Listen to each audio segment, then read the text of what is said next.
Alrighty, I'd like to go ahead and call the November 12th, 2013 meeting to order. Kevin, roll call, please. Mr. Dickerson. Here. Ms. Gerber. Here. Mr. Campbell. Here. Ms. Kafka. Here. Ms. Elliott. Here. 5 members, all present. If we could stand for the pledge, please. I pledge allegiance to the flag of the United States of America and to the republic for which it stands, one nation, under God, indivisible, with liberty and justice for all. Again, I'd like to thank everyone for coming tonight. We are going to move off of our agenda slightly. We have some Halloween awards to give away tonight, so I'm going to go ahead and turn the floor over to Mr. Chris Dickerson. Well, the decorating contest was a big success this year, for the second year. Recreation had a whole lot of fun doing this. A lot more homes had decorated this year, so we've got first, second, and third place prize that we'd like to go ahead and give out. Start with Miss Susan I've there. got third, and that would be Troy and Megan Ratley. You guys want to go ahead and get up front Yeah. here, Susan? I want to make sure everybody's here before I spit up. Okay.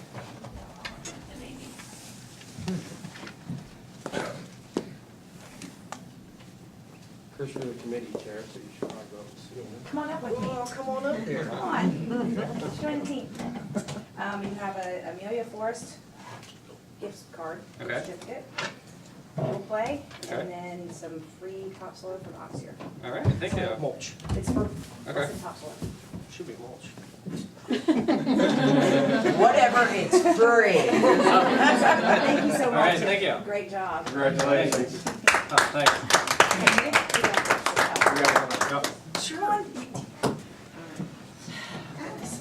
All right, 1, 2, 3. Thank you, sir. We have Miss Katie here with our second place winner. Go into the corner. Right. Alright, so I have second place. Okay. And that is Alright, out of the way, Bill brother. and Jennifer Wakiti. Wickety. She practiced that for hours today. Wickety. Yeah, Wickety. I was trying to practice. Alright, we have donuts from Marcella. Oh, great. 13 Oh, Baker's dozen, and then Firehouse Up. Woohoo! Brogers, who doesn't Cool. eat that. And then gift certificate for Mulch or Mulch topsoil. or topsoil. Awesome, Great. thank you. Alright, thank you so much. Oh, goodness. I'm really taking credit when Sure. All right, 1, 2, 3. Thank you, Thank you so much. thank you. Congratulations. Thanks. It was awesome. Thank you guys.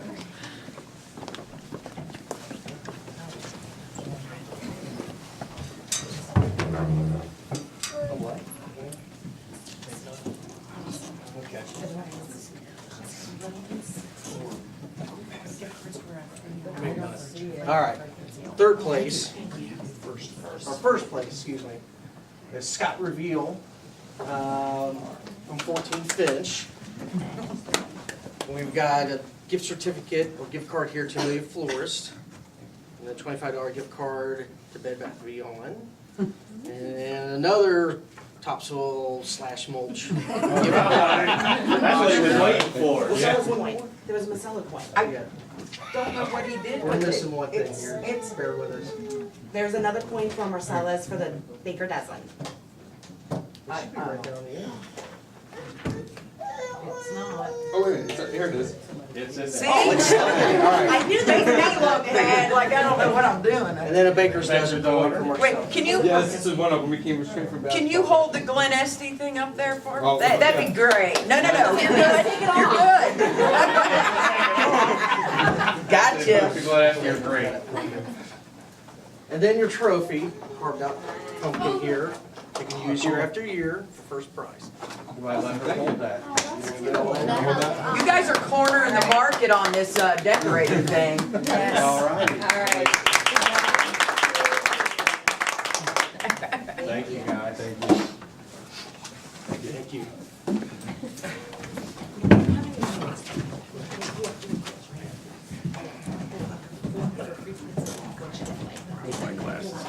Yes.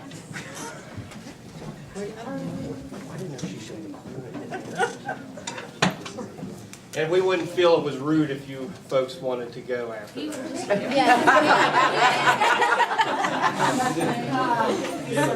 Congratulations, everybody.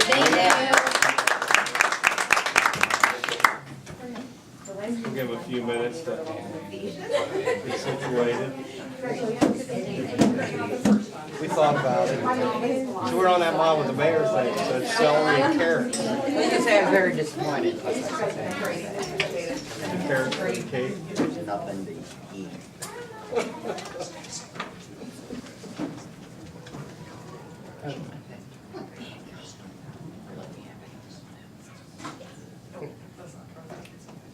What I did.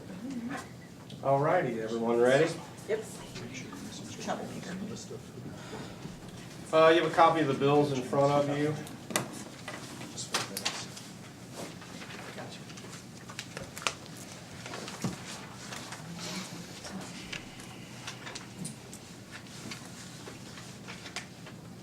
Everybody's had a chance to look over those. I entertain a motion to pay the bills. Todd, Yes, meeting minutes. I was gonna do that next. He's doing that Because it's not on the agenda, I didn't I know. realize. Sorry. I wanna make sure we get our bills paid first. Sorry about that. That's all right.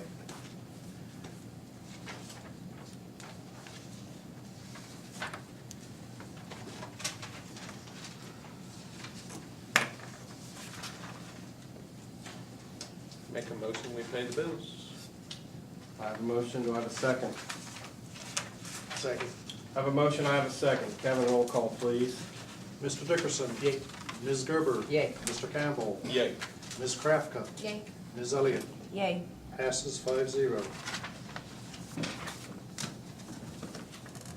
All right, next order of business, you have the Amelia Village Council special session held October 16th, 2013. Give everyone a few minutes to go through that.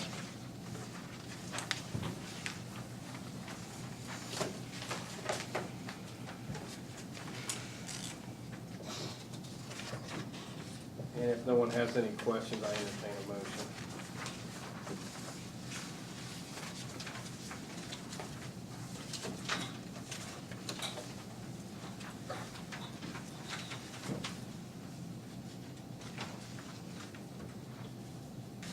Make a motion to accept the minutes. I have a motion, do I have a second? Second. I have a motion, I have a second. Kevin, roll call, please. Mr. Dickerson. Yay. Ms. Gerber. Yay. Mr. Campbell. Yay. Ms. Krafka. Yay. Ms. Elliott. Yay. Passes 5-0. All right, thank you very much. Next is finance, committee report. Nothing written as of yet. We did sit down and reviewed all balances. Everything seems to be in good order. We did talk about some planning for next year, including equipment. We did ask that the Public Works Department do their wish list on some things they might need. I don't know if Chief was, if the mayor. No, I haven't had a chance to Yeah. talk to David yet. Same so thing, wish list of things that you would like to see next year. And then we're kind of going through to the end of the year and in January to make some decisions on some of those things. So everything looks good financially, so we're good and sound. All right, if you look in your packets, we also talked a little bit about the insurance. Of course, the insurance is always a huge issue right now with everybody out there. So just for general reference, contacted Anthem. You can see there that we won't be able to do a early renewal. Also, I had Kevin run some numbers, so there's some estimates of, some projections. These are just estimations. They're not etched in stone. So kind of give you an idea what direction and where we're looking at for the new year with insurance. A lot of unknowns right now still, so. Anybody have any other questions for finance? Yes. For the benefit of council, I've checked with probably 4 other entities, one of whom is already in the process of drawing up bids and proposals for their health insurance. No one has any idea what's going to happen next year. The one entity said that, you know, they're in contact with their agent every day, and he has no idea. He handles, you know, half dozen different companies. So we'll take that day by day. Thank you, Kevin. Anything else on finance? That's all I can think of. All righty. Safety. Still working on the emergency disaster plan. Keep it moving, that's about it. Also working on getting the backpacks together. And Yeah, the all that. backpacks for the emergency, was for the members that'll head out to check the areas. We also had a meeting with, from Clearmont County, what was it? Pam Oh yeah, Brock. Pam Broughton came out and did a presentation, which had a lot of very valuable information.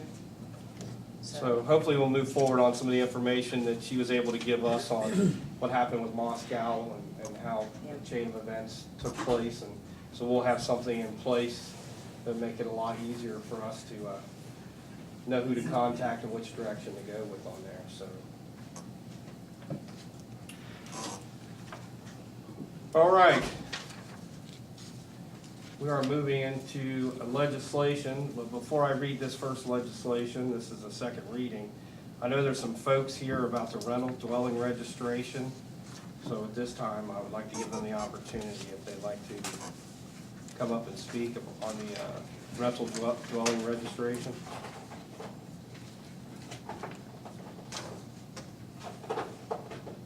Nobody here for the rental dwelling registration? Okay. I will go ahead and read Amelia Village, Ohio ordinance O-2013-51, an ordinance adopting chapter 155, rental dwelling registration of the codified ordinances of Amelia Village. That will just be the second reading.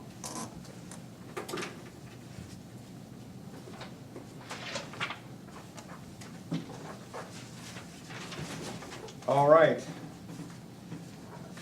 The next piece of legislation you have in front of you, after reviewing the personnel policy manual, it come to my attention that we may run into where some employees will end up losing vacation pay, and we didn't want to do that. So did a little research around, so it's not uncommon to give the employee the opportunity if they have a, do you remember the total amount of hours they need before they cash in the 40 hours, Julia? Well, there There's wasn't a nothing on that. total, no, they can't carry over at all, so we capped it at 40 hours so that they would be able to cash in. So what this would allow the employee to do, it says, it is the policy of the Amelia Village that employees cannot take their vacation pay and remain on the regular payroll for the purpose of receiving a double paycheck. So instead, what we've done is give them the opportunity to cash in up to 40 hours one time a year. So I wanted to bring that to council, see your feelings. Want to move forward with that, or? Yes? I believe there's a typo in the ordinance number.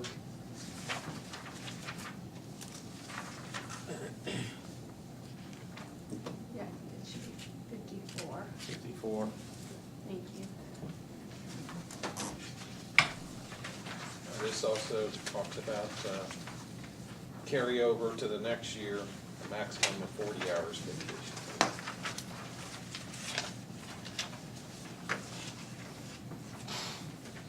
So are we allowing carryover? Yes, I'm sorry. Yeah, they could cash up under this proposed policy, they could be paid for 40 hours, and they could also carry 40 hours over to the next year.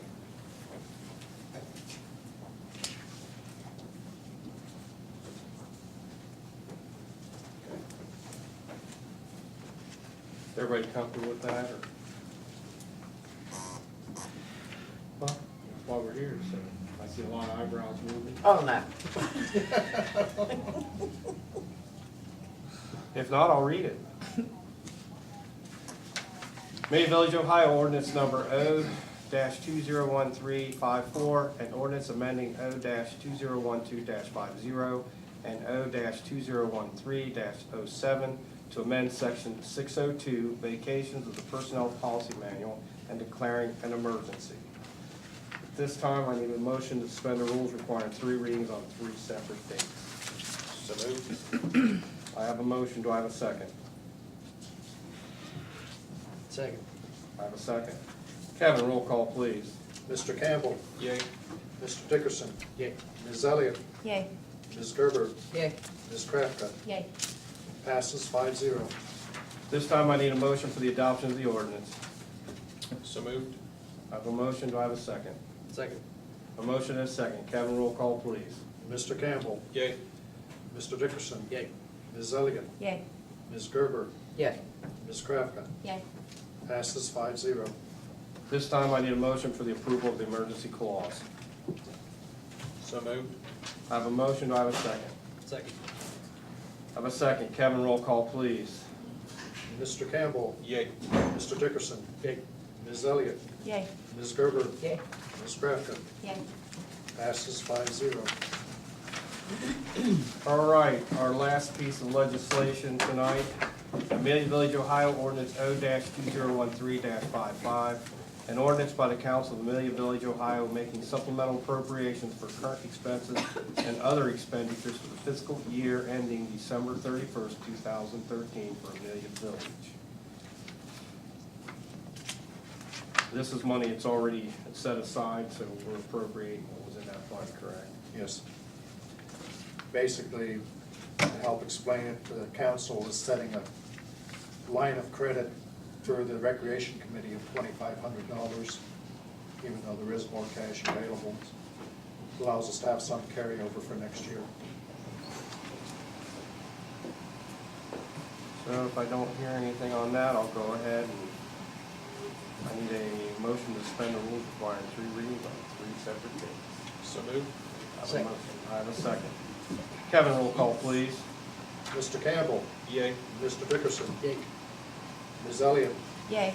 Ms. Gerber, Yay. Ms. Krafka. Yay. Passes 5-0. This time I need a motion for the adoption of the ordinance. So moved. Second. I have a motion, I have a second. Kevin, roll call, please. Mr. Campbell, Yay. Mr. Dickerson, Yay. Ms. Elliott, Yay. Ms. Gerber, Yay. Ms. Krafka. Yay. Passes 5-0. Thank you very much. That ends our legislation. I'd like to go ahead again and move off our agenda and introduce Philip Baldoff from the USDA, who is going to give us a presentation on the Asian longhorn beetle, correct? So if you'd like to come on forward, sir. Sure. And while I get set up, I'd like to invite some of the council members and maybe any of you to readjust your seats. So I'm going to be giving a presentation on the board, so That's me. That would be you. you can see. And also, Ken Reed's going to be passing out some literature while I get set up. What I'd like to do is, of course, invite any of you to stop by our office at any time. I do want to have this go by. Nothing's better than a visual aid a lot of times. And to be quite honest with you, our number one way we find new infestations and so forth is from individuals just like yourself. If you see something, what we always ask that you do, just put it in a baggie and put it in the freezer and give us a call and we'll be more glad to come out and look at it. So that's the best way to preserve anything that we have or that you have so we can get a more of an actual look at it to see what kind of insect we're dealing with. Again, we're located just right up the street on 125. We're in here from 7 to roughly 4:30 every day, Monday through Friday. And we have people that are mobile that can come out to homesteads that and look through whatever you may have. You're going to see emerald ash borer in that same glass case, and the reason why we do that is a lot of our calls are emerald ash borer that we get, and so there is a big difference between the two insects. And I want to switch his we just want to microphone. make sure If you have questions, the best thing to do is call. Light on the Shot that.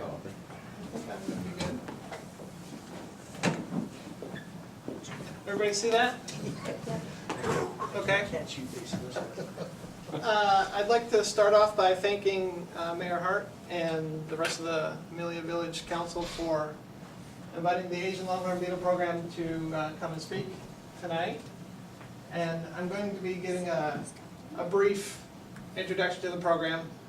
It seems like I talk about the program all day long, so this could get really long-winded, but that's not what you're here for.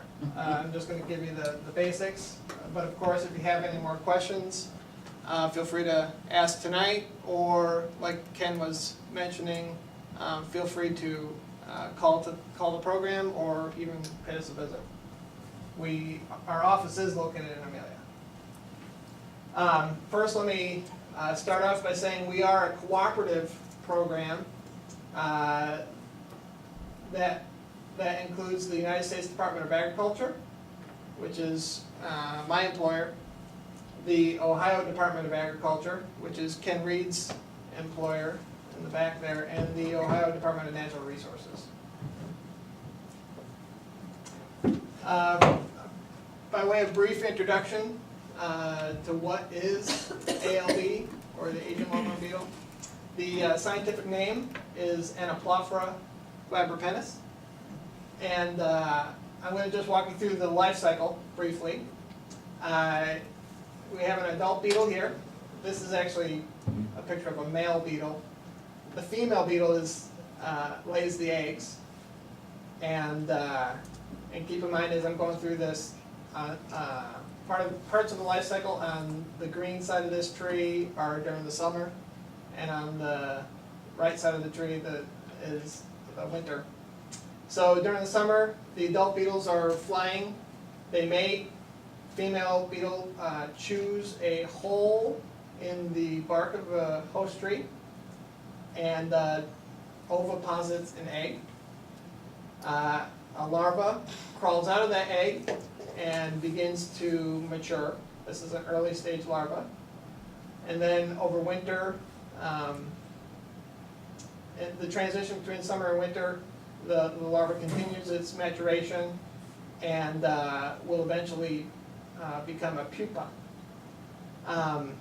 where it transitions from a larva to an adult.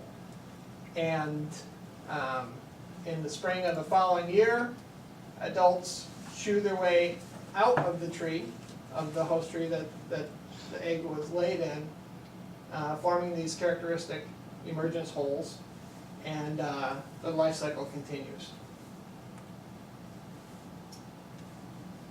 There are 13 different host trees for the Asian longhorn beetle. Those 13 silhouettes of the leaves of those 13 different trees are shown there. They're also listed here. So I've listed these in a specific order on purpose. Maple, willow, elm, buckeye, and horse chestnut, poplar, birch, and sycamore trees have all been found infested here in Ohio. These other host trees will allow Asian longhorn beetle to complete its life cycle on them, but we haven't found any infested trees of these varieties here in Ohio yet. And these are also listed in the order of the most infested trees that we found. So maple, by far and away, is the most common host tree that we see here in Ohio. So a question that we often get is, how did the Asian longhorn beetle get here? I don't know if it actually came on this ship displayed or not. But the pictures just demonstrate that the beetle came to America through international travel, most likely on boats, in these probably cargo containers very similar to those shown here. As you can imagine, what's inside these cargo containers often end up discarded behind some business that offloaded whatever is coming across. So infested wood packaging material from Asia came to the United States. The importer cast the wood packaging material aside. The adult beetles emerged from that wood packaging material and saw a host tree nearby, and an infestation was begun. We don't have a smoking gun for the infestation here in Ohio, but this is a likely scenario.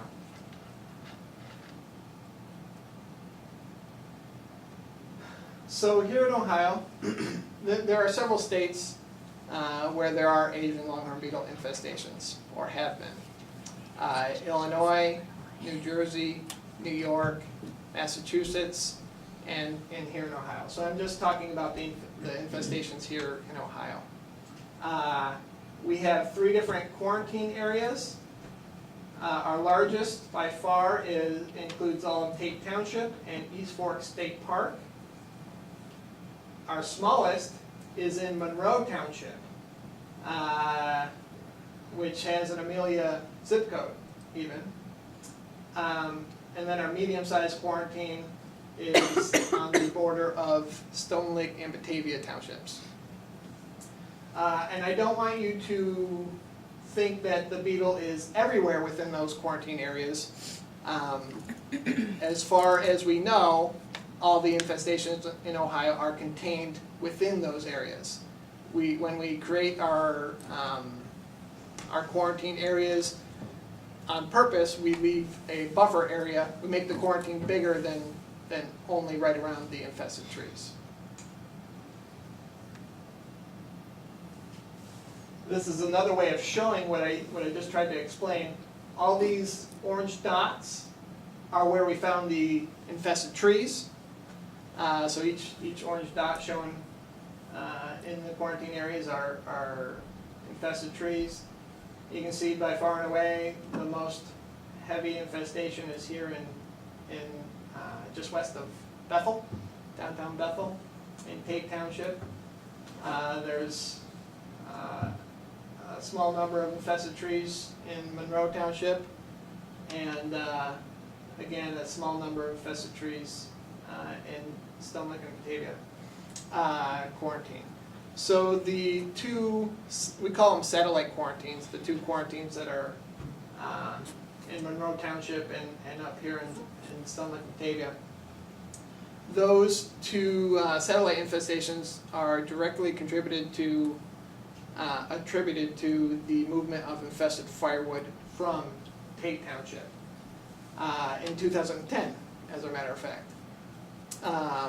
So homeowners in these quarantine areas knew people in Tate Township who had some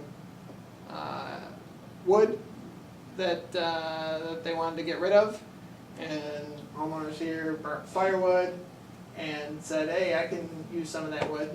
Keep in mind, this was before it was known that the Asian longhorn beetle infestation was even present in Tate Township. So that the movement of the firewood occurred in 2010 to both those different properties, and beetles emerged and began infestations in those 2 satellite townships, or satellite infestations.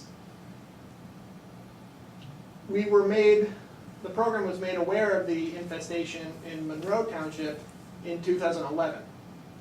So through some of our outreach material, the property owner became aware of signs of Asian longhorn beetle infestation and recalled that firewood movement had occurred from Tate Township, where the infestation at that point was only known, and put 2 and 2 together, called the program. We came right out and found roughly 45 or 47 infested trees They've all been removed, and we feel somewhat confident that we've removed all the infestation from that area. The infestation in Stone Lick and Batavia, we weren't made aware of that movement until 2012. So it had an additional year for the beetle to disperse up in this area versus down in Monroe, which is why we set the quarantine boundary a lot larger, anticipating more movement. So far, thankfully, that hasn't been the case. We've only found 3 infested trees at that location.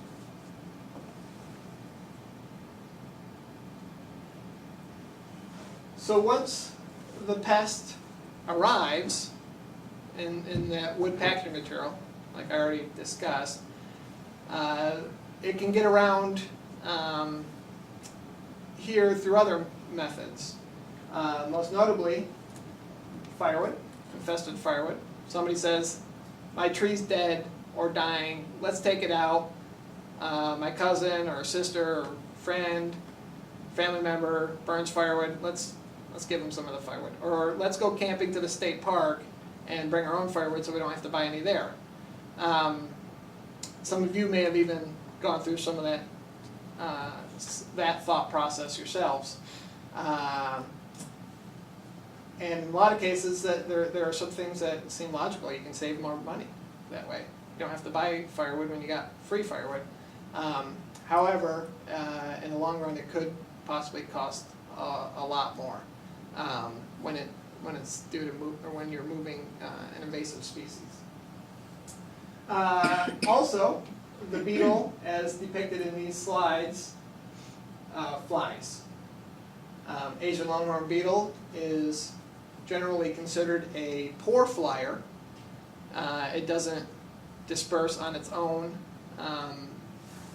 nearly as well as some other insects do. And it's generally thought when the beetle will tend to stay on the tree that it emerges out of until populations are high enough that it feels crowded, and then will disperse. Typically 3-4 years before that tends to happen, although there can be flyers in the first generation too.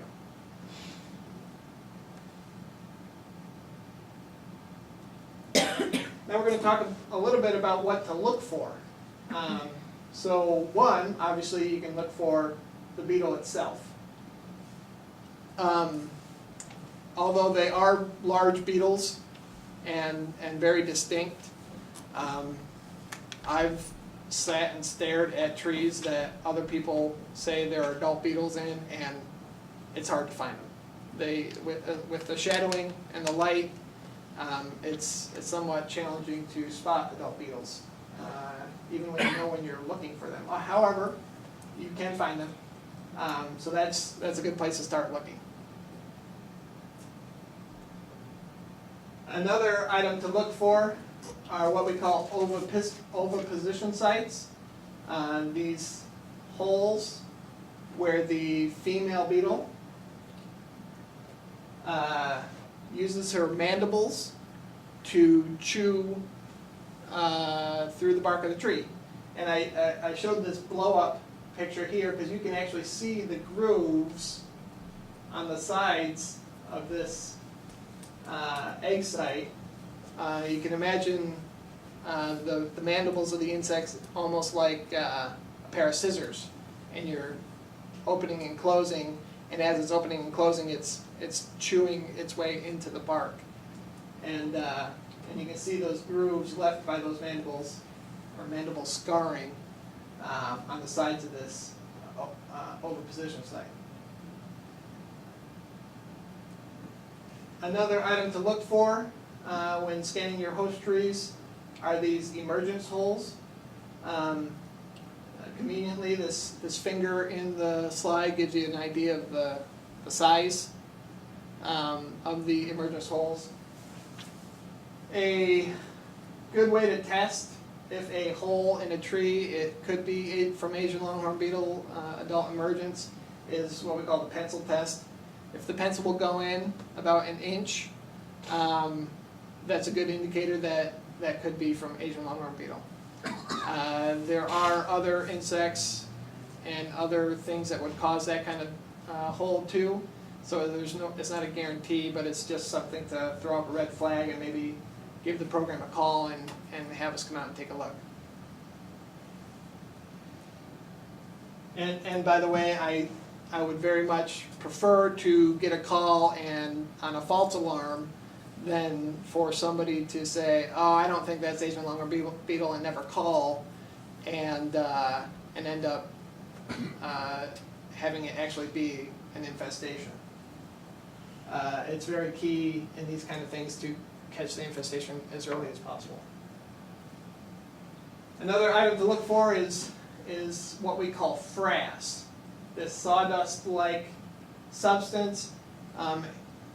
The larva, as it burrows through the tree, displaces a lot of wood and also ingests wood, and so frass is excrement, insect excrement. And it kind of piles up. You can see it kind of floating down from the tree, or it collects at the base of the tree as shown here, or in crotches of the tree. And that's another thing to look for. Now, any one of these things, except possibly the adult beetle, doesn't guarantee it's Asian longhorn beetle, but if you have all of them or a couple of them, it's even more important that you call the program so that we can respond and check it out for a final determination.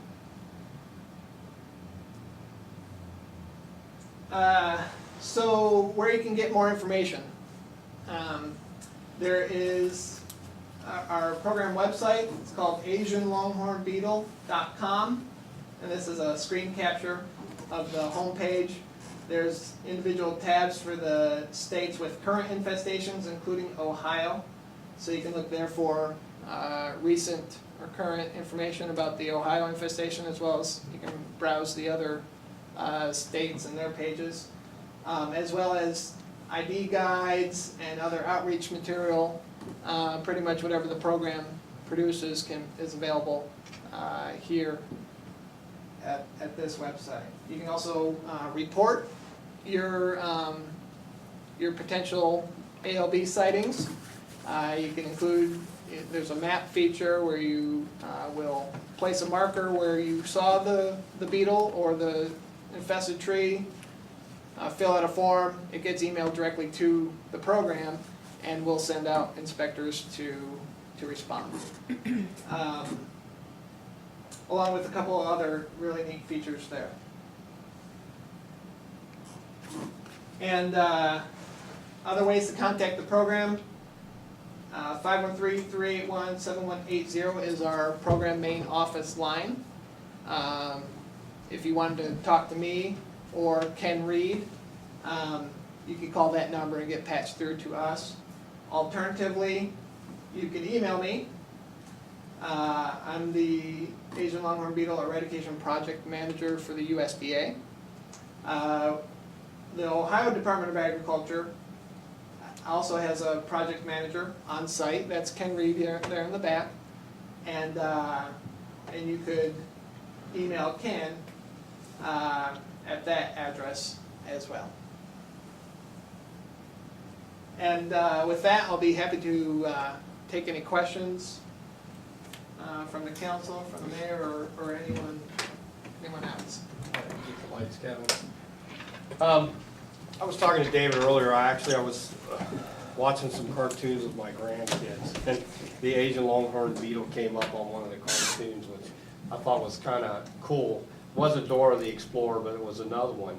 And they were talking about these big woodpeckers that are actually killing the longhorn Asian beetle. What do you know about those? So you can imagine that with such a large beetle and such a large larva, there's incentive for woodpeckers or other predators to really go after Asian longhorn beetle. Unfortunately, none of them are as effective as we would hope that can make a significant impact towards eradication. They just need a little more help. There aren't any authentic natural predators for the Asian longhorn beetle in the United States, in North America, and so we intervene to help eradicate it. It was just interesting to see that Yeah, while yeah, watching a it is kid's interesting. cartoon, and all of a sudden, you know, they bring a whole history about the longhorn Asian beetle. So, just for council and people out there, I know around here it used to be the ash borer was a really big to-do. I guess he's kind of taken a second seat to the longhorn Asian beetle. Well, they're both really devastating. The main difference, or one of the main differences anyway, is that the emerald ash borer flies and disperses on its own very rapidly. And once the emerald ash borer infestation began in North America, you know, the government agencies with that kind of responsibility did respond, but it was too little, too late, and the beetle was always in front. And as you can see in this area, the ash trees are going away. I mean, Rapidly. that's our biggest tree, I think, constant trees that are dying that we're having to cut, even on village yeah. property, are ash trees. Yeah, and municipalities like Amelia have to oftentimes bear the brunt of the responsibility to take those down, and it can be very costly. Asian longhorn beetle doesn't disperse on its own nearly as fast. That's one saving feature and difference between the two beetles. Asian longhorn beetle does have a wider host range. You know, emerald ash borer attacks ash trees, and only ash trees. Asian longhorn beetle has a much wider host range, and that alone could if left unchecked, it could have a more significant impact. He seems to like the softwood, so needless to say, he could start going after apple trees and fruit trees and things like that. Or do they not No, I don't think that would happen. It has its host range, and they've kind of co-evolved together, and it would take something significant to alter that host range. Okay, anybody else have any? What measures are being taken to contain or slow the spread? So I've referenced it several times, we are an eradication program. And what's all entailed in that, there's many folds, many different things that the program is doing. A lot more than just enforcing the quarantine boundaries, and there are laws against movement of regulated articles such as firewood out of those quarantine boundaries. Much more, in addition to that, we have a staff of over 100 surveyors. So amongst program staff plus contractor staff, they're out every day that the weather's conducive, looking for signs of the beetle infestation. And once infested trees are identified, we have another contractor that will remove those trees, and they get taken to a facility where they're chipped to a size that would kill any larva that would be in that tree. In addition to removal of infested trees, we offer high-risk host removals. So if there are infested trees, there's a high probability of trees surrounding those infested trees that they're also infested. We will give the property owner the choice if they want high-risk host trees removed in addition to their infested trees or not. And we've also been doing chemical treatments. Chemical treatments can be effective in an eradication program, but they're not 100% effective. So we use a combination of different approaches in our eradication efforts.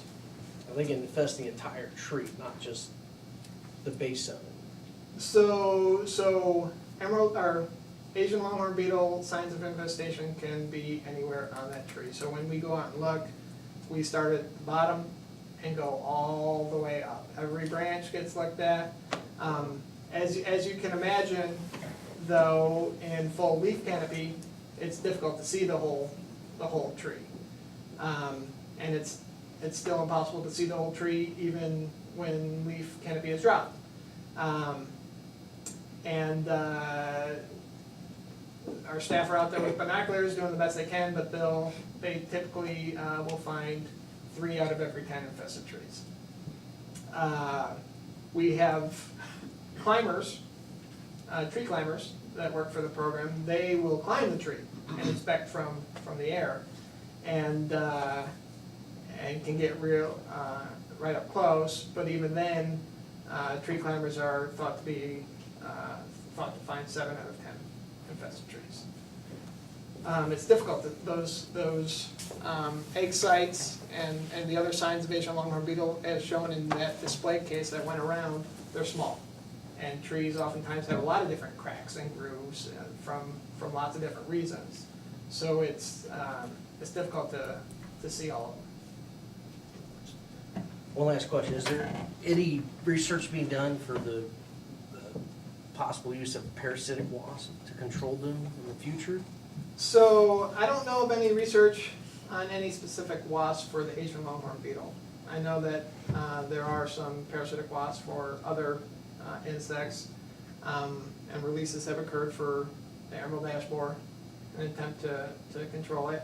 But like I mentioned earlier, there aren't any known natural predators or predators that could be moved here and introduced as a control method. I think I saw one hand. Yeah, I was wondering, you know how you go down the road and you see a big pile of wood on the side of the road and that's just free firewood. Does your outfit check on stuff like that to see if there are any beetles in there? So in Ohio, so to answer your question directly, depending on where it is, we may or may not. If that fire was stacked up in our quarantine zone, there's a very likely chance that we would go and inspect that.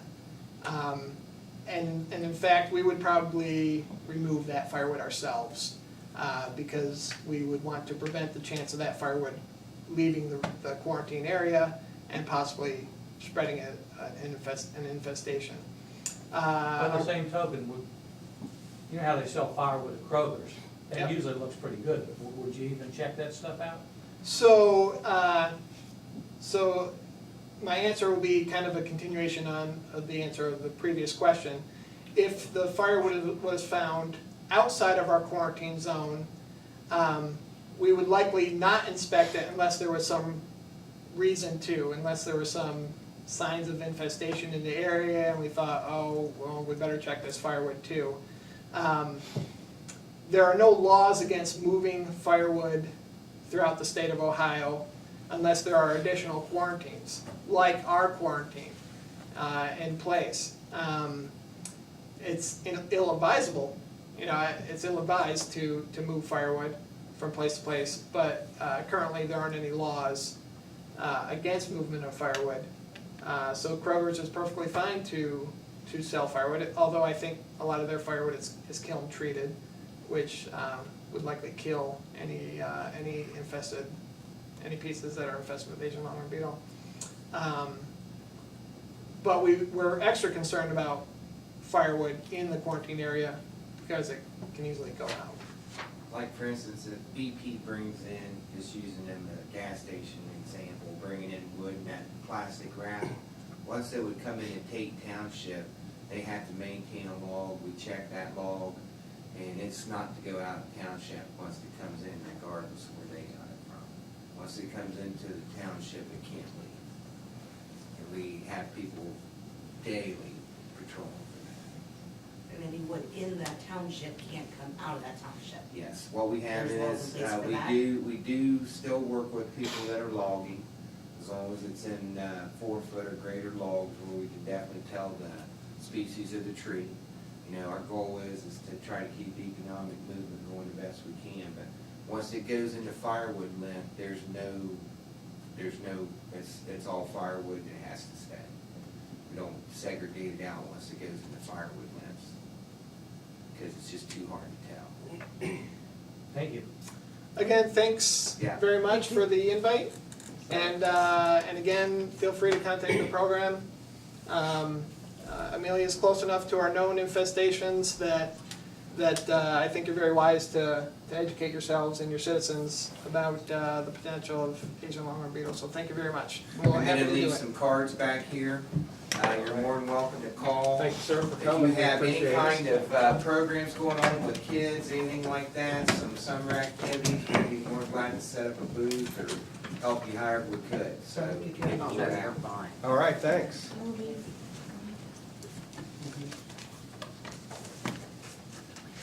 These gentlemen a few minutes to Absolutely.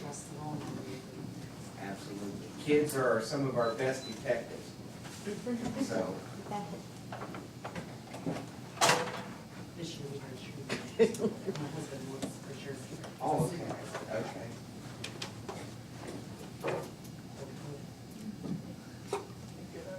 Thanks again for coming.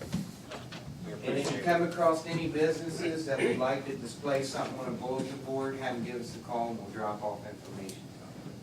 All righty.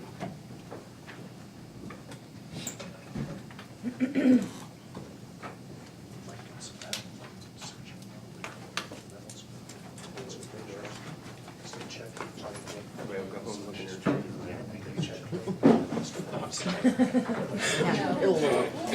A little cold tonight. Yep, could very well do. I'll reach out to them. Thank you.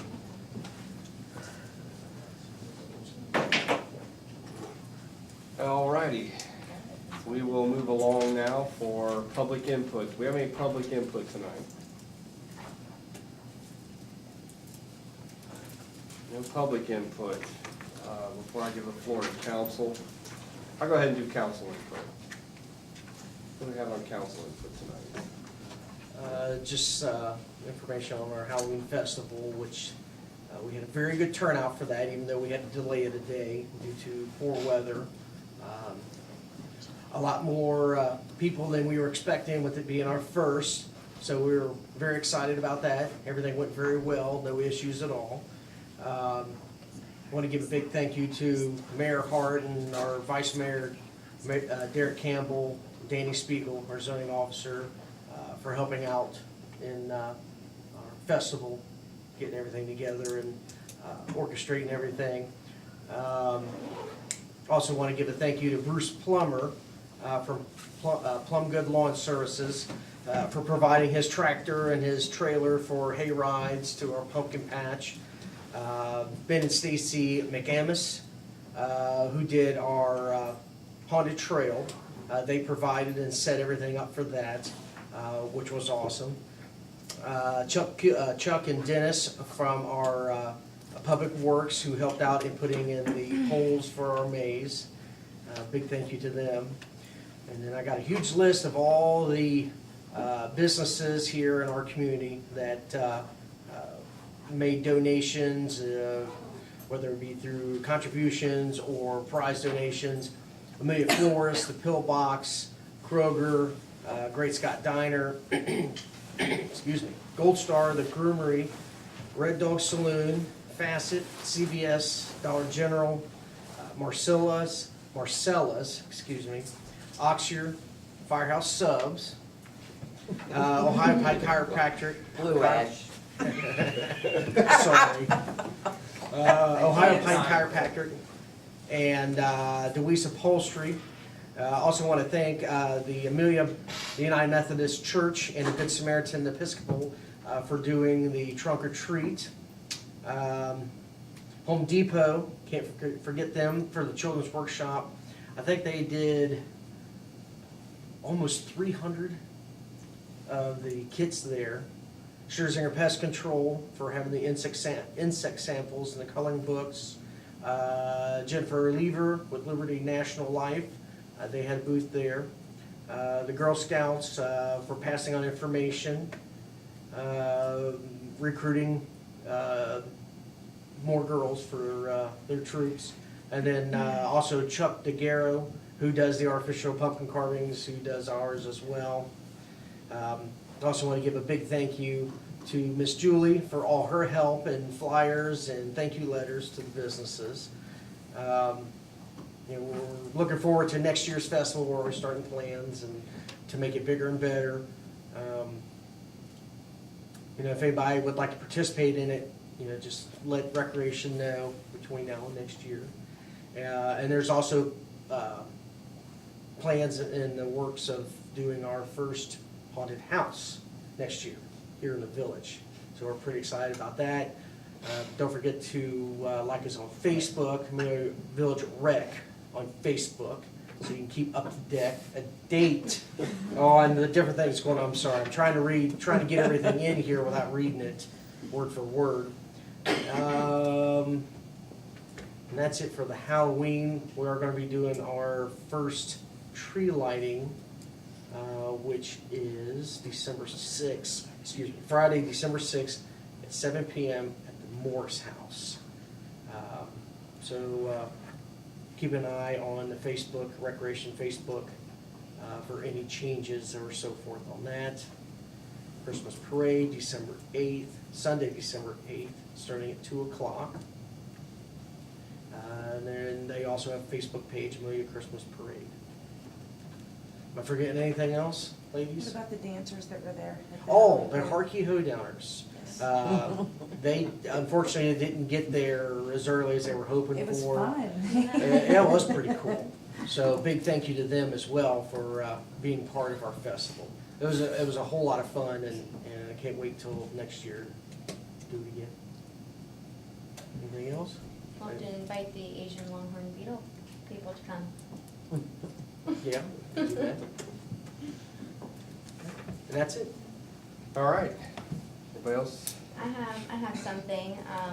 The village is working with Abby, our 7th grader, on her science fair project, and this week is the Amelia Recycling Awareness Week, so you'll find blue bins around Amelia to put your recycling in, and you can always, a reminder is you can always put your recycling up at the bin at CVS that we have. Those bins will be around until the 15th on Friday, and you can find more information on our Facebook page. All right, just to touch on those blue recycling bins, we have 2 at Kroger's. We have 1 at Red Dog Salon. We have 1 at the Little Caesars, 1 at Walgreens, 1 at Rite Aid, and 1 at Golden Rule. Awesome.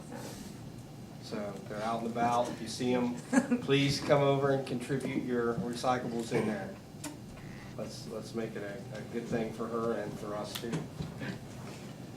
I'd like to give a public thank you to Mr. Frank White, who saw Danny and myself at the Batavia Township meeting talking about the sidewalk that we wanted to put in from the crossings to attach to get those folks to the Kroger's.